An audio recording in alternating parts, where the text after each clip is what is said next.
That night, the backup ship suddenly signaled the platform with lights. The comms officer rushed out to record it, and based on the flashing pattern, translated that the backup ship had communication failure and requested to approach the platform. The safety officer thought it was a good chance for evacuation, since the platform wasn't safe anymore. But Anna objected, because they still didn't know if there was actual danger, and stopping operations would cause unnecessary losses. Since both sides made sense, the manager chose a middle ground, and used lights to tell the backup ship to stand by, and wait for further instructions. But going back and forth like this, was torture for the comms officer out in the ash. After staying in the ash too long, his body started reacting abnormally. After finally finishing his shift, he wanted to take a hot shower, but when he took off his clothes he shook off some black liquid. The comms officer stared in shock, and after checking his arm, realized it was his tattoo pigment coming off, and while washing, his fingernails started bleeding. Then dizziness hit him, followed by intense stomach pain, until he collapsed vomiting blood. When his co-workers found him, he was no longer breathing, and the strangest part was that the autopsy showed he died from massive blood loss, but his body had no major wounds, so the doctor suspected a viral infection. Anna seemed inspired by his words, and rushed 2 people to the chemical lab. She said after analyzing the black ash, she found the ash was actually a strange organism, capable of merging with human blood. Based on Buzz and the comms officer, Anna suspected long-term inhalation and contact with open wounds would cause infection, but it could also repair damage and purge impurities. The comms officer's tattoo fading was the result of impurity removal, and Buzz surviving the fall and recovering so quickly was probably thanks to the organism. The manager wondered why the comms officer died. The doctor guessed the organism wanted a healthy host, and since the comms officer had severe Parkinson's, his body rejected it and he died, so the danger still existed. The manager immediately ordered all workers outside to return, and sent a distress signal to the backup ship. But moments after the broadcast, the black ash suddenly stopped falling. This should have been good news, but visibility in the fog was too low, and the backup ship couldn't navigate accurately, and was heading straight toward the platform. A collision was inevitable. The manager panicked and changed plans, told Raymond to use the lights to warn the ship to change course, and told all workers to get inside and prepare for impact. But an old employee noticed someone still standing at the bottom of the platform, and no matter how he shouted, the man didn't respond. So he went down to find him, and discovered it was Buzz, who should have been in the medical room. The old man was confused, but with no time to question him, he told Buzz to hurry inside, but Buzz refused. I can't go back! The old man was confused about what Buzz wanted to see. Buzz didn't answer, just kept staring at his feet. The old man saw a blue glow rising from the seafloor, and asked what was down there.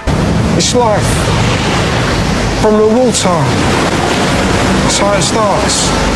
The old man didn't understand a word, but with the ship getting closer, he didn't have time to argue. He tried to drag Buzz away, but Buzz resisted. During the struggle, they began fighting, and when the safety officer arrived, the old man was already vomiting seawater and collapsed in pain, but Buzz acted like he didn't know what he had done. Seeing the ship about to hit, Buzz rushed up the stairs, and the safety officer shielded the old man.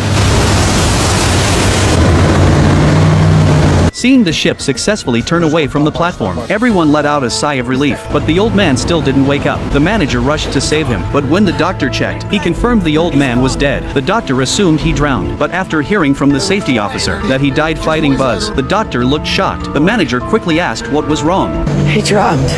Everyone felt their scalp tingle, but what made it worse was that the backup ship had vanished without a trace. With their last escape route gone, the manager prepared for a long stay on the platform, but fate toyed with them. The next morning, the fog began to clear visibly, but what appeared instead was the other drilling platform completely destroyed. Everyone grew even more terrified, afraid they would meet the same fate.